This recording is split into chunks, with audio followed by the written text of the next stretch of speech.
vokal juga ini kan. Besok naik, saya yakin di belakang tidak terlalu mendengar. Iya, naik ke gumbik, naik dulu. Kalau ngira mir boko sarana kisuk apa tadi? Mengingat waktu. Assalamualaikum warahmatullahi wabarakatuh. Waalaikumsalam warahmatullahi wabarakatuh. Kamu tuh lama-lama balasa nana barisan lagu sehari juga Engkamut. mengira ke langit kan. Assalamualaikum warahmatullahi wabarakatuh. Waalaikumsalam warahmatullahi wabarakatuh. Alhamdulillah masih ada tanda-tanda kehidupan. Biasanya jatuh riol pun nasindil bahasa Mangkasar gitu Pak. Apa ramula tete sagan tujuh bagian sagina tete apa bari bahasa. Angeran cerita tu riolo. Saya mau bertanya, apa kita mampu untuk duduk sampai jam 4 dini hari? Jadi jika memang sagini tete apa dini hari? Kena pelanggar karena bersedia, sedia bagaimana? Memang mau sagini tete apa? Nak kesana pe pun lewat menghadapi motor. Biasanya kalau bahasa Makassar kita saya pakai bahasa Indonesia. Kalau ada mau pertanyakan sebentar dipertanyakan. Kalau kenapa saya pakai bahasa Indonesia campur bahasa Makassar. Dan kalau ada mau banyak hal yang mau dipertanyakan silahkan sebentar. Mudah-mudahan saya mampu menjawab pertanyaan-pertanyaan itu. Saya akan mencoba membawa satu riwayat singkat seseorang yang mungkin terlupakan di kita, yaitu siapa dan bagaimana seorang Karenggalesung di Tanah Jawa. Apa hubungannya dengan Aru? Ini adalah salah satu refleksi dari sukma dan semangat Aru yang dibawa oleh seorang Karenggalesung, dibawa merantau ke Tanah Jawa. Jumat tanggal 18 November 1667 dengan terpaksa Sultan Hasanuddin menandatangani perjanjian Bungaya yang terdiri dari 30 pasal itu. Namun perjanjian Bungaya tetaplah perjanjian. Peperangan ini belum lagi usai, benteng Sumbawa masih berdiri tegak dengan megahnya kerajaan Goa masih belum kalah. Imanindori Ikaritojen Dainaba Karenggalesung putra Sultan Hasanuddin tidak setuju dan menentang perjanjian Bungaya tersebut. Kesetiaan terhadap sanak keluarga dan rakyat yang mengharuskan dirinya untuk berbalik haluan tanpa mencederai kehormatan para petinggi kerajaan Goa termasuk Sultan Hasanuddin yang notabene adalah orang tuanya. Jadi Imanindo jangan tuniaring Karenggalesung Pak. Kalau Karenggalesung zaman Datu Musim pengkhianat. Kalau Karenggalesung di zaman Sultan itulah putra Sultan Hasanuddin sendiri yang bernama Imanindori Karitudin Dainaba Karenggalesung. Jadi kerajaan Goa, maaf kalau saya bicara tentang kerajaan Goa, pengaruh kerajaan Goa itu mulai dari Filipina Selatan sampai Australia Utara, Madagaskar sampai Cape Town. Bukan Kabupaten Goa yang saya bicara, tapi kerajaan Goa. Dan juga kerajaan Goa tidak bisa dipisah dengan kerajaan Bantaeng. Karena sumber lumbung pangan, lumbung beras kerajaan Goa adalah dari Bantaeng. Jadi itu Bantaeng yang segala itu Goa tidak bisa dipisahkan. Inak itu Bantaeng itu ya. Jaiton Bijang Kurate Menteri di Bantaeng. Termasuk ayahanda Bupati adalah teman saya. Dulu beliau sudah anggota DPR RI. Dengan berbagai siri napace. Nah ini kalau kita bicara siri napace, siri itu adalah hablum minallah, pace itu adalah hablum minannas. Siri itu adalah harga diri dan kehormatan, pace itu adalah rasa solidaritas. Jadi kenapa kerajaan Goa tidak diperangi oleh Islam dan diislamkan dan langsung Islam? Karena budayanya orang Goa dengan Islam visi sejalan. Jadi Aru itu nanti kita bahas apa dan bagaimana itu Angaru, Aru dan Angaru. Karenggalesung meninggalkan Buta Goa tercinta, tekadnya hanya satu, mengadakan perlawanan terhadap POC Belanda di mana saja bumi terbentang dan samudra terhampar. Demikianlah sejarah mencatat ketika Imanindori Karitudin Dainaba Karenggalesung berlayar menantang angin menerjang badai dan waktu meninggalkan tanah Goa yang dicintainya bersama sukma kebesarannya sebagai seorang pangeran. Imanindori Karitudin Dainaba Karenggalesung mengerahkan haluan armadanya menuju Pulau Jawa. Jadi menuju Pulau Jawa. karena di situ dia bersumpah angaru di hadapan ayahandanya. Tapi kita mau pura mama sombangku. Naku koko di punta naya ane. Tena nung kapalaki na iya jia kemai balanda bundra mataya. Aero ang kuasaya punta nata. Disitulah saya akan menghadapi. Perlu di hati-hati kita sekarang Pak. Driolon tu balanda bundra mataya matini apa ya. Nah jaja kiro nale papanta. Tapi di zaman sekarang yang harus padai adalah bahaya balanda lipa Pak. Kenapa balanda lipa ke bahaya Pak? Halalah halulu kujur terpampa nak nambah ngasih. Ya toni kana bidik ayat toni haram ya toni panggau kang ngasih. Ini kita harus waspadai. Bahaya sekali kalau kita hanya dikuasai oleh balanda lipa. Armadanya Pulau Jawa segala nasib telah dipasrahkan kepada Tuhan Sang Pencipta yang menentukan berpisahnya tubuh dan nyawanya. Laut biru, ombak biru, langit biru semuanya terbentang besar dan luas di hadapannya. Betapa kecilnya ia di hadapan ciptaannya Maha Kuasa, namun keyakinannya takkan goyah oleh badai dan karang yang akan merintangi haluan perahunya menuju Pulau Jawa. Di sana waktu mempertemukan cita-citanya dengan Pangeran Trunojoyo untuk berdampingan melawan kekuatan POC Belanda dengan sekutu-sekutunya. Jadi beliau berlayar meninggalkan kerajaan menuju Pulau Jawa dan bertemu dengan Pangeran Trunojoyo dan menyatu dengan Pangeran Trunojoyo untuk menggempur penguasaan dan pengaruh Belanda. Pertempuran melawan kekuatan POC Belanda terus berkecamuk di darat. Karenggalesum bersama laskarnya bahu-membahu dengan pasukan Pangeran Trunojoyo dan laskar Karenggalesum merebut keraton Pleret. Kalau pasukan Karenggalesum dibawa dari kerajaan Goa, ada 3 kelompok utama. Yang pertama adalah pasukan Patampulo, pasukan Bugisan, dan pasukan Daeng yang selama ini masih dipelihara penuh oleh Keraton Ngayogyakarta. Jadi kalau bapak-bapak berkunjung ke Jogja, di situ akan ketemu dengan pasukan Daeng. Yang setiap acara ritual di Yogyakarta yang paling sering ditampilkan adalah pasukan Daeng. Itu adalah pasukan dari kerajaan Goa yang dibawa oleh Karenggalesum. Kemudian Imanindori Garitoje Karenggalesum memindahkan ibu kota itu ke Kediri.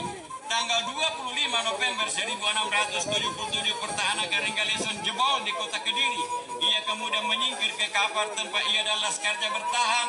Berbulan-bulan Belanda dan sekutunya memblokade benteng pertahanan di Kapar hingga pada tanggal 21 Oktober Kapar direbut pasukan Belanda. Karenggalesum dapat meloloskan diri hingga ke perbatasan desa. Disinilah Imanindori Garitoje Dainaba Karenggalesum gugur sebagai seorang pejantan dari timur yang tidak mau menyerah sampai titik darah penghabisan, dan ia Karenggalesum telah membuktikannya.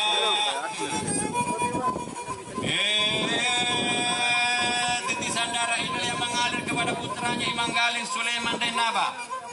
Imanggaling Sulaiman Dainaba putra Karenggalesum yang biasa disebut di Jawa adalah Karenowo. Kata Sulaiman, Manggaling Sulaiman kata Sulaiman inilah yang menjadi nama Kabupaten Sleman di Jawa Tengah. Jadi itu adalah warisan dari kerajaan Goa. Hasil perkawinannya dengan salah seorang putri Trunojoyo yang bernama Suratna. Karenaba menikah dengan salah seorang putri Mataram, kawin-mawin secara turun-temurun. Ini akhirnya melahirkan Dr. Wahidin Sudrohusodo, Insinyur Wardoyo dan Majarre, Budiarjo Karenaba, Dr. Insinyur Haji Siswono Yudo Husodo, sampai ke Siatawanjo dia jadi panjarian tubuh ngasih anjur. Dr. Wahidin dulu rumah sakit Dr. Wahidin banyak yang protes. Angapa kan narin Jawa manisarin pada kika mas namoren rini. Setelah kita telusuri silsilah keturunannya, ternyata beliau adalah keturunan dari Sultan Hasanuddin bersama dengan mantan Perdana Menteri Malaysia Tun Razak adalah keturunan dari Sultan Hasanuddin, anak dari Sultan Abdul Jalil.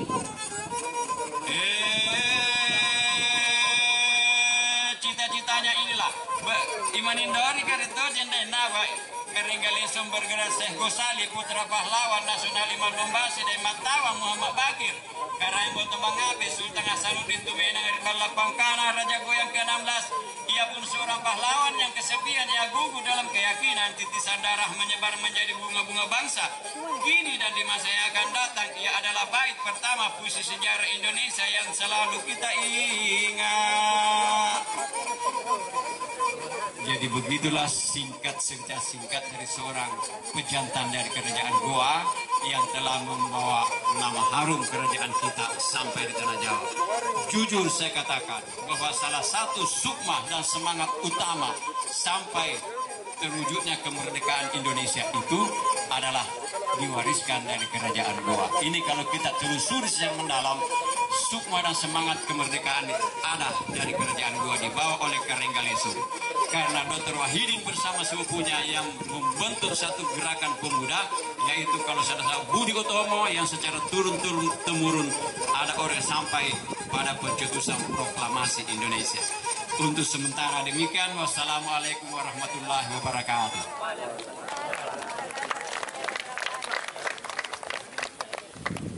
Jadi mungkin saya akan lanjutkan sedikit tentang arus sebagaimana tema kita, bahwa yang saya bawa ke diri yang kalau ayahandanya dengan pasukan Tubarani kerajaan Goa berjudul dijuluki oleh Belanda di Hansjes van Hesselten, ayam jantan dari timur maka Ipati Marintah Konto ini dijuluki gagak putih dari timur. Cuma Belanda selalu mau mengaburkan sejarah kita. Mengenai apa itu Aru dan apa itu Angnaru, menurut yang saya paham, Aru itu adalah janji, adalah ikrar. Aru itu adalah sumpah setia rakyat kepada rajanya, kepada pemimpinnya. Menurut yang saya ketahui bahwa Angnaru itu adalah orang yang melaksanakan, mengucapkan Aru itu sendiri. Terus Aru itu terwujud pada zaman tahun 1300-an sebelum Raja Goa yang pertama turun ke Rembenea. Begitu turun, kalau saya ceritakan sejarahnya betul-betul akan sampai jam 4 dini hari. Pada sebelum Raja Goa pertama itu turun ke Rembenea, ada 9 kasuian, belum menjadi Bate Salapang. Ada 9 kasuian yang selalu bertengkar. Yang satu sama lain ingin menguasai, ingin menjadi raja. Setiap ada satu kelompok yang mau mengklaim dirinya menjadi raja, maka terjadilah pertengkaran di antara 9 kasuian yang lainnya ini. Maka adalah seorang Pacalaya yang menengahi selaku koordinator pendamai di dalam itu semuanya. Singkat cerita, begitu mereka melakukan satu memohon kepada Batara, karena memang Hindu-Buddha setahu saya tidak pernah masuk di kerajaan Goa, tidak pernah ada. Tetapi cara pemujaan leluhur kita itu identik dengan Hindu-Buddha pada zaman itu. Makanya Hindu-Buddha Tuhannya namanya Dewa, kalau kita namanya Batara atau Rewata. Nah, itu memohon kepada Batara agar diberikan seorang pemimpin yang bisa mengayomi semua apa yang ada di Goa. Goa pada waktu itu masih kecil sekali. Itu di Tamalate, sekarang di komplek makam Sultan Sending, disitulah Goa di sekitarnya kecil sekali pada zaman itu. Terus setelah Karembenea, singkat cerita, Karembenea turun ke bumi, katanya dari Kayangan, wallahu alam. Setelah dilantik menjadi Raja Goa, maka bergantianlah 9 ini melakukan sumpah kesetiaan kepada Raja Goa Karembenea. Masing-masing menyampaikan pesan apa yang ada di dalam lingkungannya masing-masing. Akhirnya belakangan karena terlalu banyak yang kalau setiap ada pelantikan raja di Goa itu terlalu banyak yang menyampaikan, akhirnya dikumpulkanlah Aru itu menjadi satu, menjadi Aru Tubarani yang sampai sekarang ini. Kalau dulu setelah Galer mengasa, Bate Salapang mengasa, menyampaikan Aru dengan menyampaikan menyebut namanya Inak Kemine, bulen-bulen nama ngasa, dan seterusnya. Muncul tombol Inak Kemine, balancangnya na tombol. Muncul lagi Inak Kemine, macam kebu karitallo, dan seterusnya menyebut. Satu persatu ini sangat panjang, sangat luar biasa sekali. Terus akhirnya dikumpulkanlah menjadi satu Aru yang dikatakan Tubarania. Di dalam aru itu, naskah itu, narasi itu dia katakan tena mana sabuk kalian nak enak kemen balancangnya, enak kemen buleng-buleng, enak ken nak nama mau pun rapi kinjo, enak keminne lambarat tasasala nagoa. Kenapa dikata lambara? Lambara itu adalah sejenis, bukan sejenis, binatang-binatang ganas yang liar yang satu sama lain tak terpisahkan. Kenapa binatang-binatang liar yang ganas? Karena pecangke bukan. Ya ini boleh-boleh ruang asa. Ya inilah semua yang simbol-simbol ini. Artinya mereka itu memang orang-orang tu berani, orang-orang yang sangat berani yang satu sama lain selalu mencari hidup dan kehidupannya sendiri. Tapi pada saat dia dibutuhkan maka dia akan berkumpul langsung. Nah itulah di dalam cuma aru ini yang ada sekarang ini, aru-aru Tubarania ini. Banyak yang orang salah paham, yang salah menempatkan pada acara-acaranya. Buntin di Pangarua.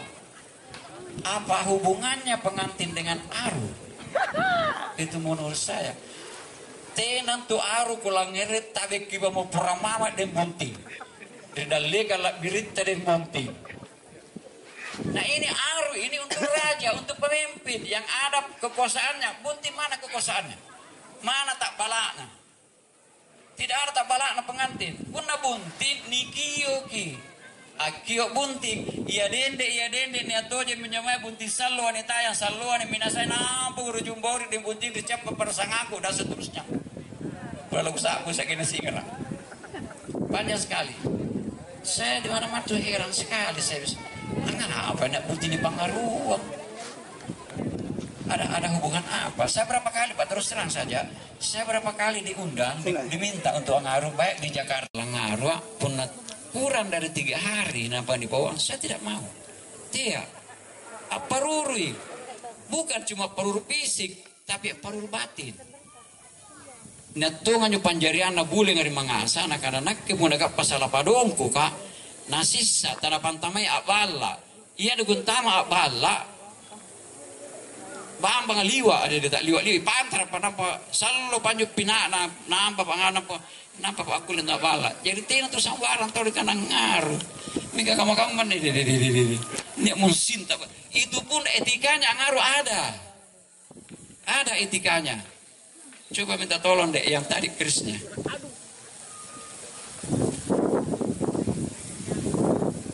Tapi pura mama, saya cuma mau mengingatkan saja bagaimana apa. Anjo gasing ini tahu pun selit, badi selit basi, apa tuh kayak bicara kayak gasing ada ke kanan tahu dari anak-anak kenapa? Kucing itu kurang ajar, dengan kenapa cuma masa dia bicara dengan bupatinya, dengan cara memegang kerisnya langsung tak kelakam, apa kok? Langsung dimakan nak kalau pengurus selit. Ini nih sangat-sangat pantangan, sangat tidak etis. Etikanya itu untuk pengamanan kita, tangan kiri yang menutup. Sebab ini yang akan kita melayani. Aneh dari sudah lega untuk dibalak birin. Ngapa kan tuh karena ngapa kok? Sebab menurut saya bukan ahli ilmu bela diri. Menurut ahli bela diri, tahu kalau pengelubas itu tahu sadia, tahu pepa, nasintana sulu selesai persoalan. Ini bidang security yang harus betul-betul memperhatikan itu. Jadi itu Pak, itu. Segampo deh, anjo basia apa na bahaya. Tadi ke pura mama pun aku begini. Anjo basia apa na bahaya. Ujungnya lah. Makanya ini harus dijinakkan. Sebab itu bom basi yang kita akan pakai ngaruh bukan basi sambarang. Basir dalekan kono ujung di tangan kono pamor di bawah kono pangulu. Inilah pemimpin yang baik. Seorang pemimpin manakala di depan maka jadilah ujung yang akan membuka dan menjadi contoh kepada suri teladan terhadap orang-orang yang kau pimpin. Seorang pemimpin di tengah punya pamor, dia harus punya pamor, punya harisma, punya wibawa, mengayomi, melindungi dan melayani rakyatnya. Seorang pemimpin kalau di belakang maka dia menjadi hulu pegangan gagang untuk sekaligus menjadi pendorong atas kemajuan rakyatnya. Jadi tiba si sabarang paling dipakai, bukan. Nah kita aja ahli, kita aja pakar, mereka pun langar, nama nulis jika timro nggak perlu pun paramber. Inai kontu, kasih kan tuh lalu pakai aja. Segampu ding,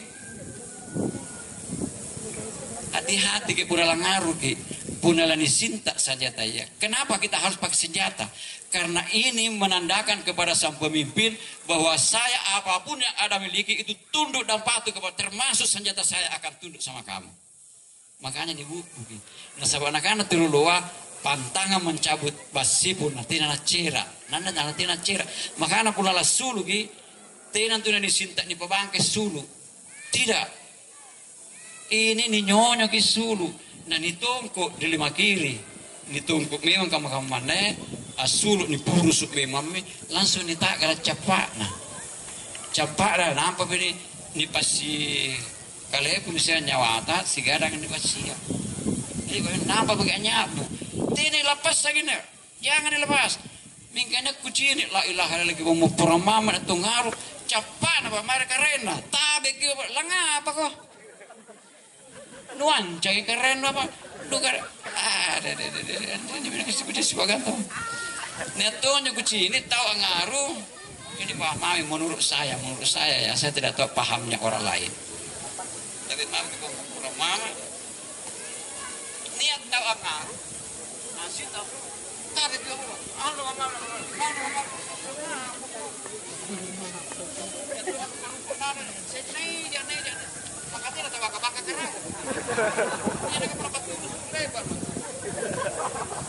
sebenarnya kalau ngomong yang saya paham asul ini sebenarnya posisi yang sebenarnya cuma sama moga-moga kalau buruk itu sampai 68 tahun teman lagi di video kaji terus jadi apa lagi biasanya harus begini udah tetap terjaga karena penjuru karena itu kemana-mana nak kamu sudah kurang kamu nak kenapa mungkin apa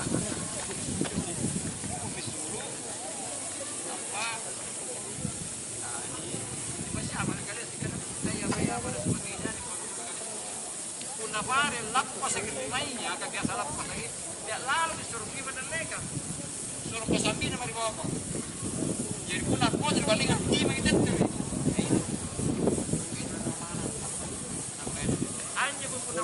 pasti hati-hati.